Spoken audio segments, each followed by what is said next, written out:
All right, guys, now it's time for fantasy football talk. I'm going to be more concise with this stuff. So, my number one wide receiver, I'm only going to give one guy here, Mohamed Sanu. He's a guy that you can take and put into your lineup right now as a pretty safe flex wide receiver 3 type of play. Atlanta's defense is bad, their offense is good. That spells greatness for the players on that offense. We're seeing Hooper and Sanu really start to garner the targets on that offense. And so I really like Sanu with Ridley's regression and his injuries that he's had over the last 2 weeks. Over the last 2 weeks, Sanu has 18 targets to Ridley's just 7 targets. So Sanu has potential right now to just come into your lineup and offer you starting potential. I like him a lot better than somebody like, let's say, A.J. Brown, who only had 3 targets last week. You might look at the bottom line and see A.J. Brown had 2 touchdowns and over 90 yards and think, wow, this guy's so good. That's not consistent. That's not sustainable. And you're tying yourself to Marcus Mariota, who has a great defense. That's the real identity of their team, the defense and the run game over there in Tennessee. Compared to Atlanta, they're going to be a terrible defense. They're going to need to throw the ball to keep up at this point. And Sanu is a guy who's getting a lot of targets with Ridley being a little bit gimped up. So, strike while the iron's hot, particularly if you're a Ridley owner. You might want to be getting Sanu and putting him in your lineup until we see Ridley return to form. Now, my one running back for this week I like is Nyheim Hines, particularly if you're in PPR or half PPR. Nyheim Hines is an extremely safe flex play in the half PPR or PPR. He's debatably even an RB2 play for this 1 week as they're going up against the Chiefs. They're going to have to try to keep pace with the Chiefs, so they're going to have to throw the ball a ton to try to keep pace with them. Marlon Mack, he might be injured this week. He might be gone for the whole week. Even if he does play, he's not going to be at 100%. And sure, Jordan Wilkins should get the majority of that early down work if Marlon Mack doesn't play. But like I said, it's going to be a game that favors Hines. If they were playing a terrible team this week, I would say, hey, Wilkins might be the guy to go after. But because they're playing a really good team where they're going to have to throw the ball to try to keep up, it's going to be a Hines type of week. I like him as a flex play in standard for this week. If you need a guy to fill in for the week, he's a great flex play in standard. And in half point or full PPR, he has RB2 upside. So look for Nyheim Hines if you need a 1 week rental at running back, or just a streaming option for a week because of a bye, or because of injury or whatever it is. Nyheim Hines is a guy that you can rely on for this week. In tight end, I'm actually going to give 2 guys, but I'll be really brief. Number 1, I talked about him last week, Dawson Knox. He is, I don't want to say that he's a guaranteed starter, but this week he is playing the Titans. They're the 5th worst in the NFL in fantasy football terms against tight ends. So he's got a really favorable matchup. And at tight end, you're generally just streaming the position unless if you have, one of those very elite type of guys, which there's only like 5 or 6 of those guys. So if you don't have one of those very elite guys, you need a weekly streamer. And the nice thing about Dawson Knox is that he's a rookie, and on a 2-game sample size, he is looked to be pretty productive. And he's looked to be a target for Josh Allen and Matt Barkley. So no matter who's at quarterback there, they're going to like to dump the ball down, particularly against the Titans, who aren't good against covering tight ends. And Dawson Knox could pan out to be more. It's like when you pick up Austin Hooper to be like a streamer type of tight end, and now he's giving you extremely high production value. Dawson Knox, I'm not going to say he has Austin Hooper type of potential. I don't think he does. But he does have potential at a position that's such a crapshoot like tight end. He does have potential to be a weekly starter. And even if he's not a weekly starter, he's a great streaming option for this week. And we can see after that what type of player he truly is. Very quickly on another tight end, Ricky Seals-Jones.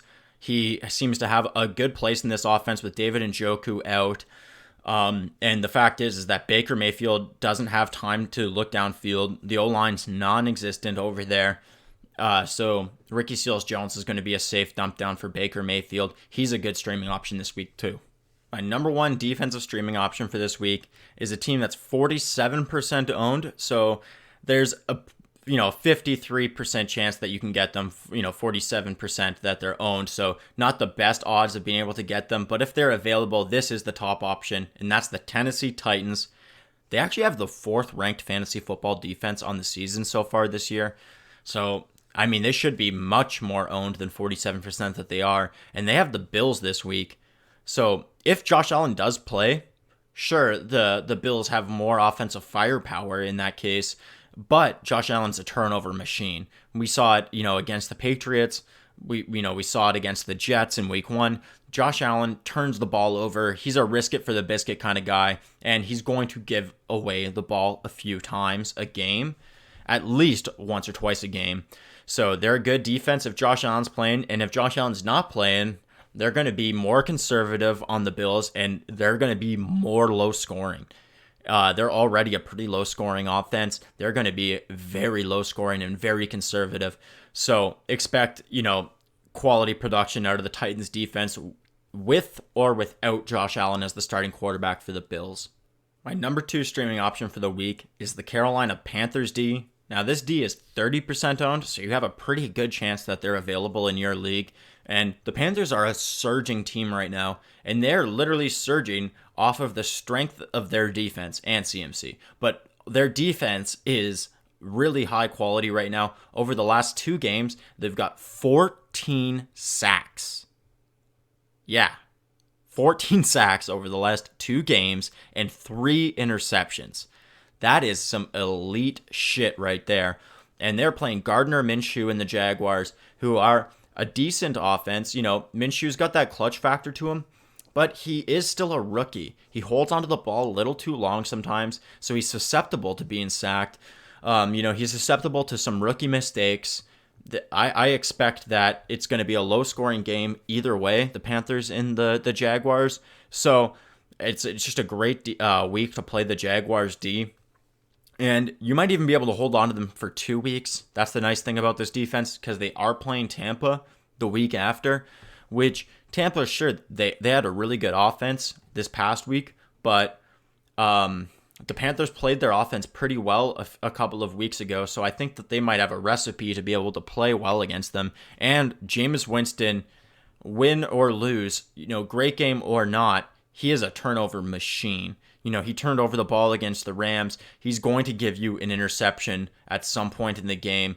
If Tampa goes off this week again, then I would cool it maybe and not play the Panthers 2 weeks in a row. But you could pick up the Panthers for this week for sure. And if the Buccaneers look, Jameis Winston has the typical Jameis, hot game, cold game like he's known to do, then you could play the Panthers for 2 weeks in a row. So that's the really nice thing about this defense to stream. Now, my third streaming option for this week is the 49ers. They had 2 weeks to prepare because they're coming off of a bye week, and they're playing the Browns, who, sure, they had a great week last week, but that was really mostly off of an immense effort from Nick Chubb. Baker Mayfield has 6 picks this season, at least 1 pick every game. He's been sacked 12 times this season, and this is in 4 games. 6 picks in 4 games, at least 1 pick every game. He's been sacked 12 times in 4 games. Did you know also that the 49ers, in terms of total fantasy points this season, are the 3rd ranked defense in fantasy football? They have the 3rd most fantasy points this season, and they've only played 3 games. Everybody else has had 4 games to score points defensively. They've only had 3 games to score points defensively, and they're 3rd. The only 2 teams that have scored more points in defenses in fantasy football are the Bears and the Patriots. That's wild, man. The 49ers defense is elite, and nobody knows about it because they're only owned in 26% of leagues. Now, that's also partially, and largely, I should say, because they were on a bye last week, but so, a lot of people, if they did even have them, they've been dropped. So you have a really good chance of being able to go out and get the 49ers this week. Like I said, Baker turns the ball over with interceptions, and he gets sacked a lot, which the 49ers have an elite secondary and an elite pass rush, so expect them to add to those totals. I love the 49ers this week. I'm going to be definitely targeting them in fantasy. All right, now my top streaming options for quarterbacks in fantasy. My number one streaming option is Andy Dalton. Once again, for like the 20th time in this episode, I'm recording this before Monday Night Football, so if there's an injury to Dalton or something crazy like that, then obviously this is not my number one pick. But as of now, he's playing the Cardinals, who are a horrendous defense in fantasy football. They're the third worst in fantasy football to opposing quarterbacks. And Andy Dalton right now is averaging, this is before Monday Night Football, 18 fantasy points per game, which is good for the 10th ranked quarterback in fantasy football. He's only owned in 15% of leagues. People still have that previous prejudice. It takes people a little while to come around to new storylines in a season, and people haven't come around to Andy Dalton yet with the Zach Taylor offense. They don't even have AJ Green there. Joe Mixon's been a little bit banged up, and Andy Dalton is still producing big time. This Zach Taylor offense is pretty dang good. Pretty good for Andy Dalton. This Cardinals game and the Bengals game, provided that there's no crazy injuries to the Bengals tonight, is going to be a shootout. I'm picking the over in that game as one of my bets of the week. So you better believe I think that this is going to be a high-scoring affair, and Andy Dalton is going to feast on this horrendous Cardinals defense. Number 2 fantasy streaming option for the week is Jacoby Brissett. Little stat about Brissett, he has multiple touchdown passes in every single game this season. Multiple touchdown passes every game this season. They're playing the Kansas City Chiefs next week, so that's sure to be a high-scoring affair. They're going to have to throw the ball to keep up, so I'm expecting multiple touchdowns from Brissett again.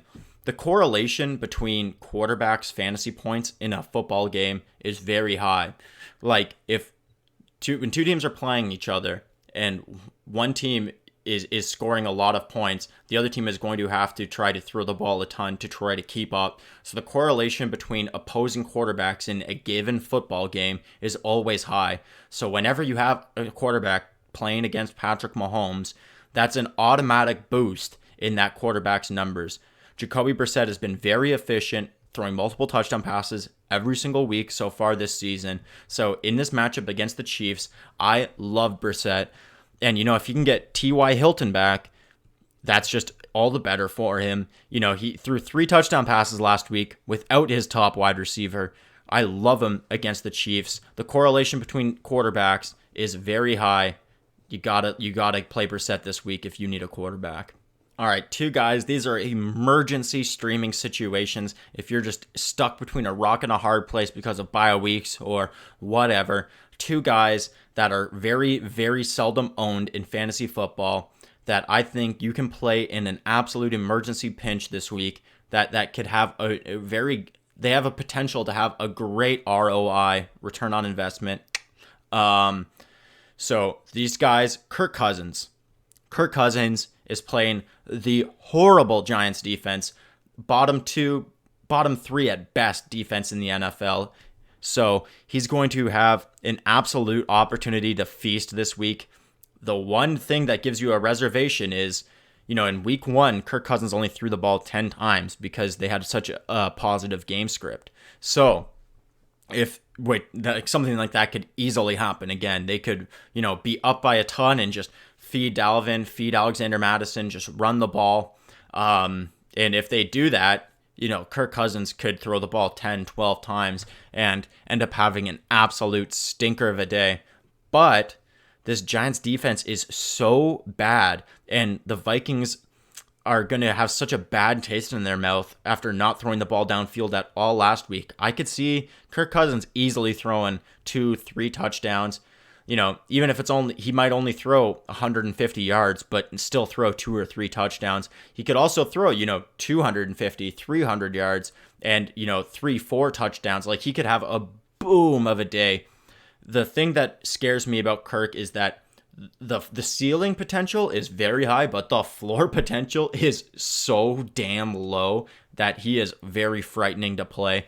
So I'll give you a guy who's got a bit of a higher floor, but not nearly the same kind of ceiling. So he's a less risky, less rewardy type of a player, and that's Joe Flacco. So Joe Flacco has been a mediocre quarterback. his entire career, let's say, but particularly this season, he's been a pretty mediocre quarterback.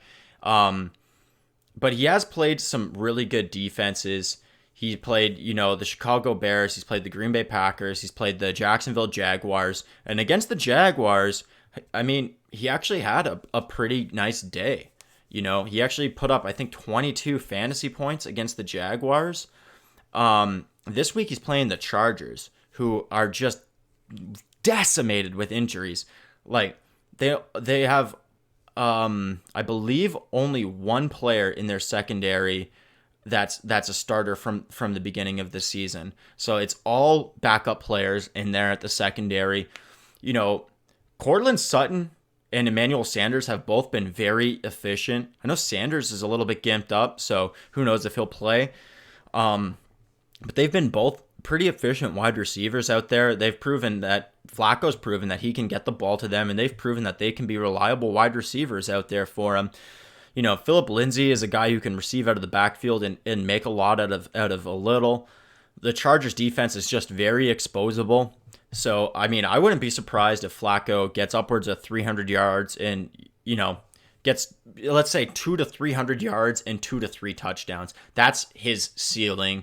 And his floor is also not so bad. I would say his floor is like 200 yards and 1 touchdown and, an interception maybe in there as well. But I think he's a nice, safe play if you're in a pinch, in an emergency situation, and there's probably 100% chance that Flacco's on your waiver wire. So if you really need a quarterback this week, 1 week streaming option, Flacco might not be the worst idea.